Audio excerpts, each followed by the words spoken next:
दोस्तों, क्या आप बिजनेस करते हैं या आप नौकरी करते हैं? अगर आप बिजनेस करते हैं तो बहुत अच्छी बात है। अगर आप जॉब करते हैं तो हमेशा आपके मन में डर बना रहता है, कहीं मेरी जॉब ना चली जाए। कारण अनेक हो सकते हैं। फॉर एग्जांपल, जैसे कि अभी कोरोना महामारी पूरे देश और पूरे दुनिया में फैली हुई है। उसके बाद इकोनॉमी में जो मंदी आती है वो भी एक कारण जॉब लॉस का हो सकता है। साथ ही साथ आपके परफॉर्मेंस के कारण आपकी जॉब जा सकती है। तो ऐसा आप लोग क्या करें कि आपकी जॉब ना जाए? तो दोस्तों, ये वीडियो की सीरीज़ मैं इसीलिए बना रहा हूँ जिससे कि आप लोग अपनी जॉब को सेफ रख सकें और ऐसा आपको क्या क्या करना चाहिए। तो दोस्तों, ये वीडियो लास्ट तक देखिएगा। तो चलिए स्टार्ट करते हैं। एक बात और मैं आपको बताना चाहता हूँ कि इस चैनल को क्रिएट करने का मेरा विज़न है कि मैं आपको देश दुनिया की latest security technology, security process and procedures के बारे में जानकारी दूं और साथ ही साथ इस सिक्योरिटी इंडस्ट्री से जुड़े लोगों की सहायता कर सकूं। तो नमस्कार दोस्तों, मैं हूं अनिल कुमार और आप देख रहे हैं स्टे अलर्ट एंड सेफ। दोस्तों, मेजरली दो सेक्टर होते हैं जॉब क्रिएट करने के। पहला सेक्टर है गवर्नमेंट सेक्टर और दूसरा सेक्टर है प्राइवेट सेक्टर। यानी गवर्नमेंट सेक्टर की अगर मैं बात करूं तो गवर्नमेंट सेक्टर में जॉब जाने का खतरा बहुत कम होता है। अगर कभी कोई दिक्कत हो जाती है किसी की परफॉर्मेंस में या जो भी अभी मैं आपको रीजंस बताऊंगा, तो उसमें उनको ज़्यादा से ज़्यादा सस्पेंड कर दिया जाता है। सस्पेंड करने के पीरियड में उनको आधी सैलरी दी जाती है और साथ ही साथ जब उनका केस रिजॉल्व होता है इन्वेस्टिगेशन के बाद तो उनको पूरी सैलरी विद प्रमोशन दी जाती है। लेकिन सबसे ज़्यादा प्रॉब्लम है हम लोगों की जो कि प्राइवेट सेक्टर में काम करते हैं। दोस्तों, प्राइवेट सेक्टर में जब आप लोग काम करते हैं या प्राइवेट नौकरी आप जब करते हैं तो आपको डेली कोई ना कोई नए नए चैलेंजेस फेस करने पड़ते हैं। उन चैलेंजेस को फेस करने के लिए, उनका सामना करने के लिए सबसे पहले जो मैं पॉइंट आपको बताने जा रहा हूं वो है स्किल डेवलपमेंट। यानी कि जहां भी आप नौकरी करते हैं, जिस भी पोस्ट पे आप नौकरी करते हैं, वहां की जॉब नॉलेज होना आपके लिए बहुत ज़रूरी होता है।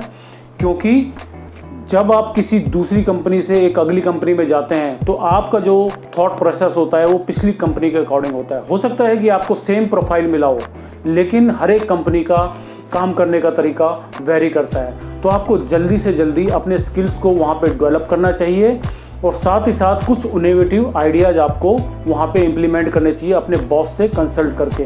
क्योंकि आप इनोवेटिव आइडियाज़ तभी दे पाएंगे जब आपको उस जॉब की नॉलेज होगी और जॉब की नॉलेज होना बहुत ज़रूरी है। कहते हैं कि प्राइवेट जॉब में जो पहला महीना होता है उसको हनीमून पीरियड बोला जाता है। यानी कि आपको शुरू का एक महीना कोई कुछ नहीं बोलेगा, सिर्फ आपको जॉब सीखने के लिए, उस जॉब की नॉलेज के लिए आपको परखा जाता है उस जॉब के लिए। तो दोस्तों, ये था पहला पॉइंट। अब मैं दूसरे पॉइंट पे आता हूँ, innovative ideas and gap identification. तो दोस्तों, इनोवेटिव आइडियाज़ क्या होता है? इनोवेटिव आइडियाज़ से मतलब होता है कि जब आप पिछली कंपनी में कहीं भी आप काम करते हैं तो आपके जो थॉट प्रोसेस है वो कुछ अलग होता है, यानी कि उस कंपनी के अकॉर्डिंग होता है। और जब आप नई कंपनी में जाते हैं तो वहाँ पे कुछ प्रोसेस एंड प्रोसीजर्स डिफरेंट होते हैं। तो आपको इनोवेटिव आइडियाज़ और गैप आइडेंटिफिकेशन आप तभी कर पाएंगे जब नई कंपनी के प्रोसेस एंड प्रोसीजर्स यानी कि वहाँ की जो जॉब की नॉलेज है वो आपको प्रॉपर होगी, आपके स्किल्स उस तरीके से हो जाएंगे। तभी आप कुछ इनोवेटिव आइडियाज़ वहाँ पे दे सकते हैं, अपने दिमाग से आइडिया लगा सकते हैं कि यहाँ पे इस कंपनी में ये चीज़ सही नहीं हो रही है, इसमें ये गैप आ रहे हैं और पिछली कंपनी में जो मैं कर रहा था वहाँ पे इस तरीके से अच्छा प्रोसेस था, तो इसको यहाँ पे हम इस तरीके से इम्प्लीमेंट कर सकते हैं। तो दोस्तों, ये था दूसरा पॉइंट। दोस्तों, अगले पॉइंट यानी कि तीसरे पॉइंट पे आने से पहले आप इस चैनल को सब्सक्राइब कीजिए। साथ ही साथ वीडियो के अंत में इस वीडियो को लाइक और शेयर करना नहीं भूलिएगा। तो दोस्तों, तीसरा पॉइंट है accept the change and innovation. यानी अगर कोई आदमी किसी भी या कोई व्यक्ति किसी भी कंपनी में एक लंबे समय तक काम करता है और जब उसका मैनेजमेंट चेंज होता है, यानी कि कोई उसका मैनेजमेंट का आदमी या जीएम हो या कोई सीईओ हो कंपनी का या कोई भी सीनियर मैनेजमेंट में जब कोई भी पर्सन चेंज होता है तो अपने नए नए थॉट प्रोसेस और नए नए आइडियाज़ लेके आता है कंपनी में, कंपनी की ग्रोथ के लिए और मैनेजमेंट को कुछ डिफरेंट दिखाने के लिए, यानी कि जो कंपनी के मालिक हैं उनको कुछ डिफरेंट दिखाने के लिए। तो दोस्तों, जब वो कोई प्रोसेस एंड प्रोसीजर्स को इम्प्लीमेंट करता है कंपनी की प्रॉफिटेबिलिटी के लिए, तो बहुत से लोगों को वो रास नहीं आता। क्योंकि ये ह्यूमन टेंडेंसी है, ह्यूमन नेचर है कि आदमी को चेंज पसंद नहीं होता है, लेकिन चेंज प्रकृति का नियम है। जब भी कोई प्रोसेस एंड प्रोसीजर इम्प्लीमेंट किया जाता है तो आप लोगों को वो ज़रूर पॉजिटिव वे में लेना चाहिए और अपने बॉस को यानी कि मैनेजमेंट को पूरा साथ देना चाहिए, उसके विरोध में नहीं खड़ा होना चाहिए।